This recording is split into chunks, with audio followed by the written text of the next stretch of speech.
Okay, so you're with us again, and this time we're diving deep, really deep into, well, a book. A book that's kind of legendary, really, the Azif. You probably know it as the Necronomicon, right? And we're not just going to, like, trade spooky stories or anything. We've got excerpts, actual excerpts, talk about where it came from, the origins. And get this, different ways people see its magic. It's wild. We'll look at the rituals, like the step-by-step stuff and the entities it supposedly, calls up. And then, hold on, there's even connections to beliefs people, like, actually hold today. It's a lot, I know, but our goal here, just between you and me, is to sort through this, like, dense stuff and find the good parts, the insights that, really make you think without getting totally lost. Yeah, I see what you mean. What we've got here, this collection, it's fascinating because it doesn't have just one, like, single take on this this legendary book, Yeah. Some sources, they're super serious, like it's a real occult thing. Others, they're looking at it from a psychological angle or even like a literary one. So you got to think, how can these totally different views all exist together? What's that tell us about why this book is still, so powerful? Exactly. So let's start at the beginning, right? Where did this book even come from? Yeah. One thing that really jumped out at me was like a disclaimer, almost, from one of the editors. They say straight up they didn't actually have the original manuscript, just permission to translate it. Kind of like they're putting up a wall, right? Yeah. What do you make of that?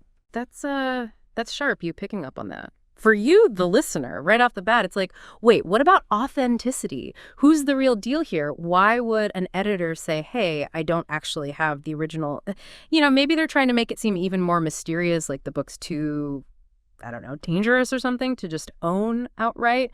And maybe this is cynical, but maybe it's a way to not be responsible for the stuff inside, the stuff that might, freak people out. And that kind of creepy vibe, it's definitely there right from the start.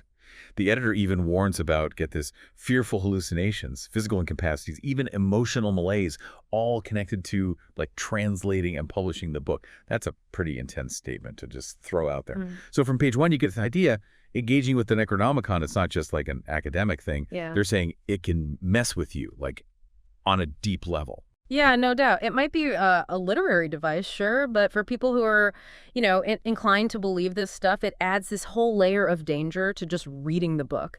It's tapping into that basic human fear, of forbidden knowledge that maybe some things we just aren't supposed to understand, and if we do, bad things happen. Right, and then we get to the author, the infamous Mad Arab. But here's the thing, and this is where it gets weird. One source, they say the name Abdul Alhazred, the one everyone knows. It's not even in their version of the manuscript. Right. And get this, their manuscript was unfinished. So it kind of throws a wrench in the whole story, doesn't it? Who was this guy? Yeah. And why the different names? It's like a puzzle. That's huge. You noticing that the name's missing, it's like, wait, maybe the whole Mad Arab thing, the specific name, maybe that was made up later, or, someone's interpretation added on top of something older, something we don't really know about. Yeah. And the unfinished manuscript, that just adds fuel to the fire, right? Was the author stopped by what? Or did they just, lose it while they were writing? It's all very mysterious. And this whole idea of an author we don't really know or a story that's incomplete, it ties into something some sources bring up, and this is interesting, the Sumerians, that ancient civilization in Mesopotamia. They just kind of appeared and then poof, gone.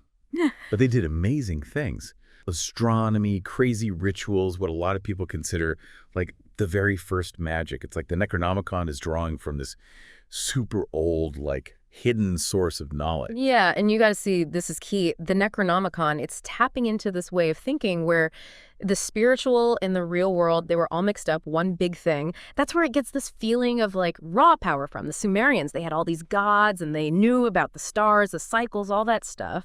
It could have easily influenced the ideas and, the beings in the Necronomicon. One source even talks about this guy, Kenneth Grant, who was obsessed with the Sumerian goddess Inanna, or the 15.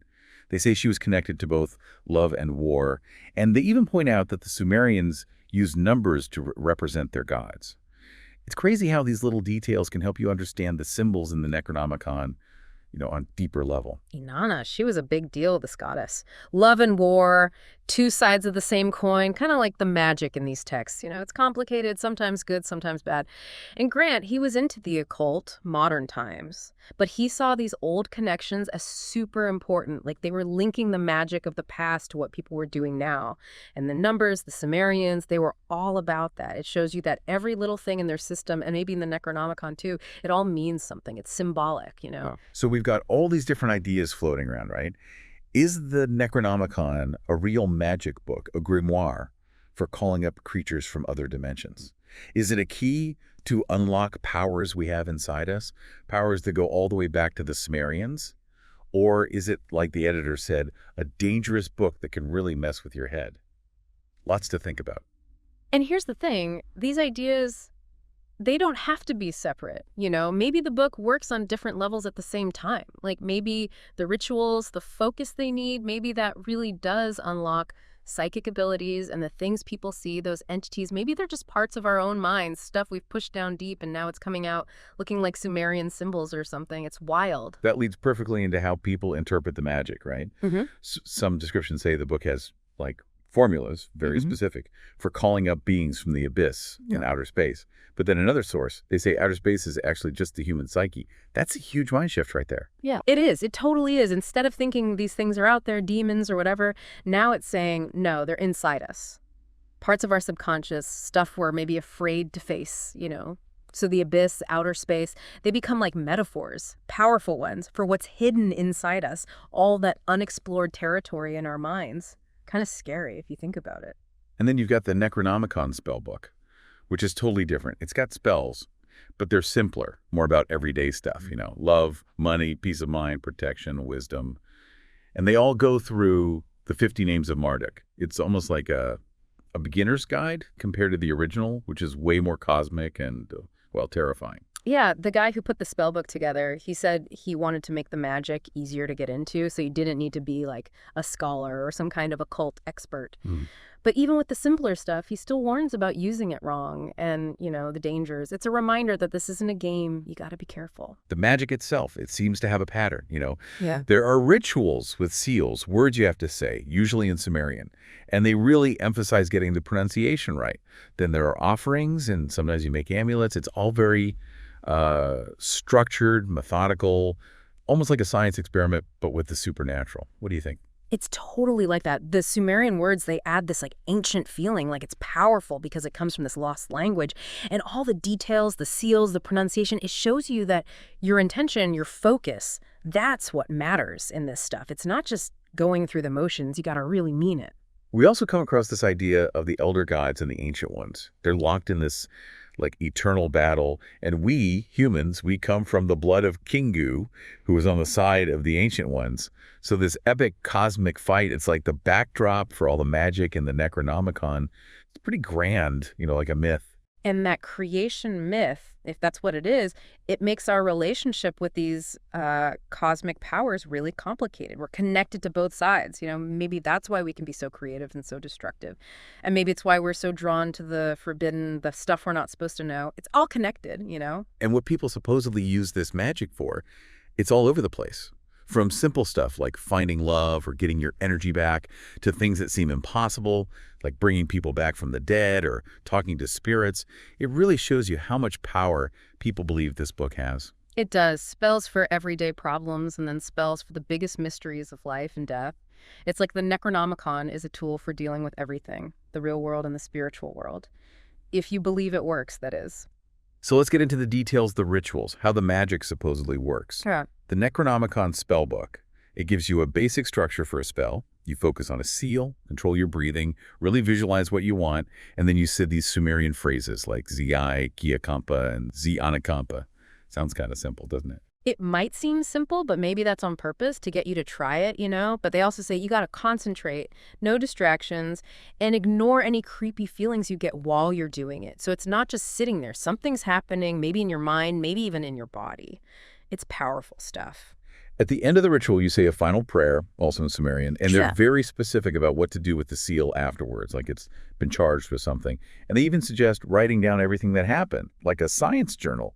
but for magic experiments. Keeping a record, that's important. It shows you this magic is about learning, getting better each time. You write down what works, what doesn't. You start to see patterns. You understand the forces you're playing with, on a deeper level. It's all about refining your technique. There's also stuff about calling up spirits, specifically this thing called the Watcher. You got to do some purification rituals first, and then you make sacrifices like bread, pine resin, and something called olierbos. The Watcher, they say it's there to protect you, and it can look different ways, like a dog or a guy in a robe. It's like your magical bodyguard. The Watcher, it's like a go-between, a guardian, especially for the more intense rituals. It keeps the bad stuff away from you. And the offerings, how it looks, all those details, they make the ritual feel more real, like you're connecting with something ancient and powerful, something that's been around for a long, long time. And protection, that's super important. They really emphasize using a magic circle and other defenses, like it's dangerous to do these rituals without them. It makes you realize that they believe this stuff is serious, that there are real risks involved. The magic circle, it's a boundary, a safe space. It separates you from the forces you're calling up. All this talk about protection, it's a constant reminder that you're dealing with powerful energies. And they can be unpredictable, even dangerous. It goes back to what the editor said, that this book is not to be messed with. Then there's this whole thing about the 7 gates, each one connected to a planet, from the moon to Saturn. The texts say that going through these gates, one by one, gives you more and more magical power. Like leveling up in a video game, but for magic. The 7 gates, that's advanced stuff, high-level magic. It's about aligning yourself with the planets, their energies, and the specific kind of magic they represent. You go through them one at a time. It's like an initiation, step by step. You learn, and you get more powerful if you're dedicated enough to do the whole thing. Now, let's get into the dark side, shall we?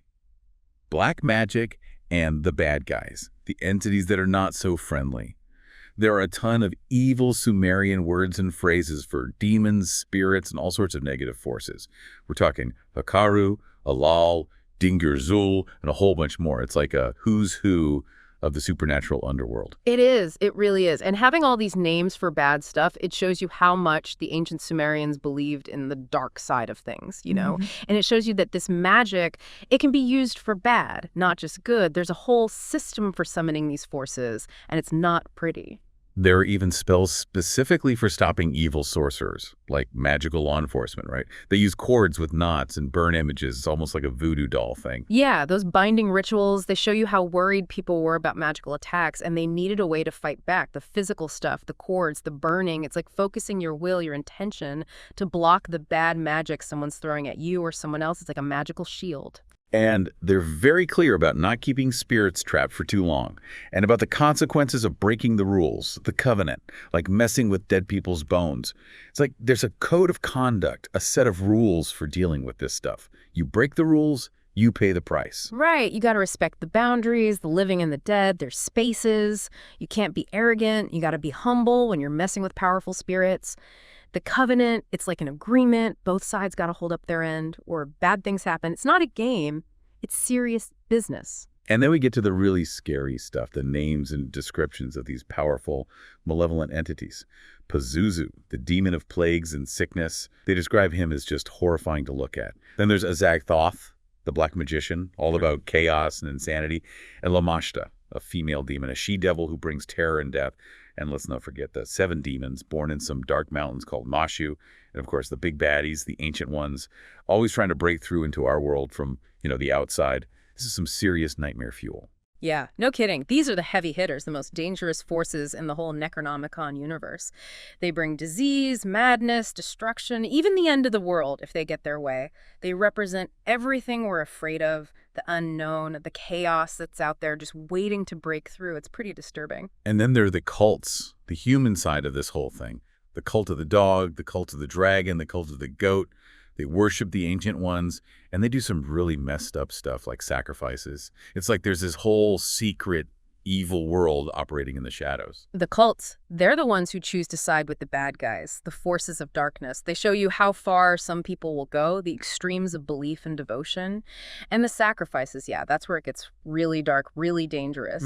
It shows you that these beliefs can have real-world consequences, that people can get hurt, even killed because of this stuff. It's not just a story, it's a warning. So we've gone through all this ancient creepy stuff, but how does it connect to what people believe today?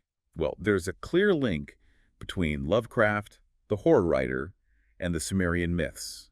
The underworld, the deities, even the names are similar, like Cthulhu and Cthulhu.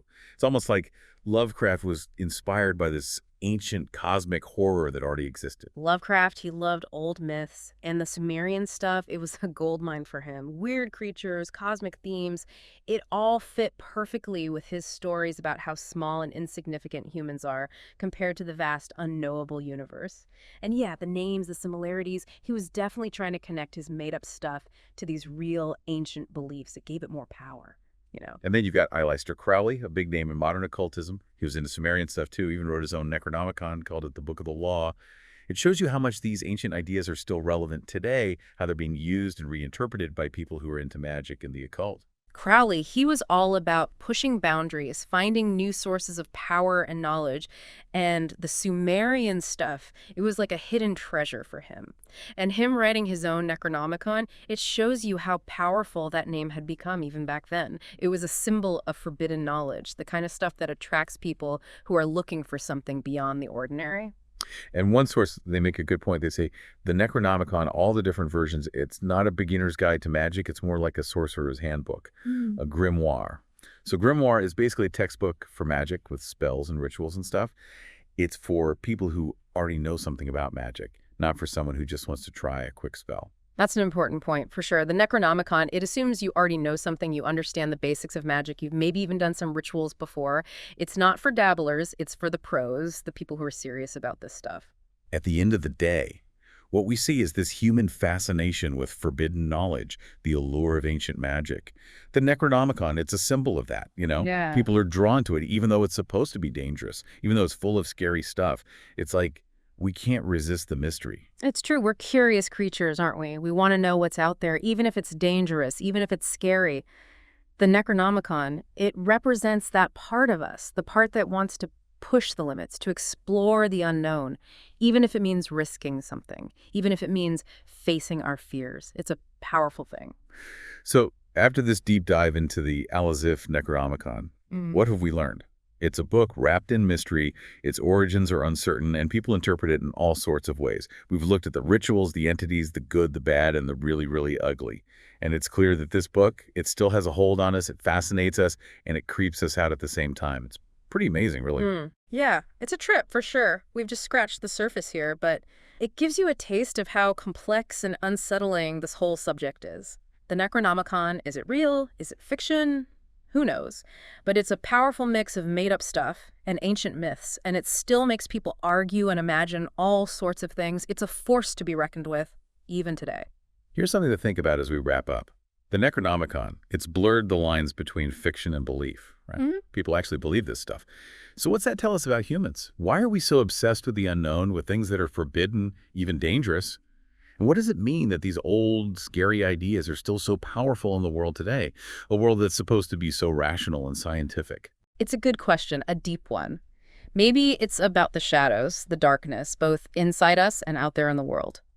The Necronomicon, whether it's a real magic book or just a really good story, it shows us what's hiding in those shadows, the mysteries we don't understand, and what might happen if we try to figure them out.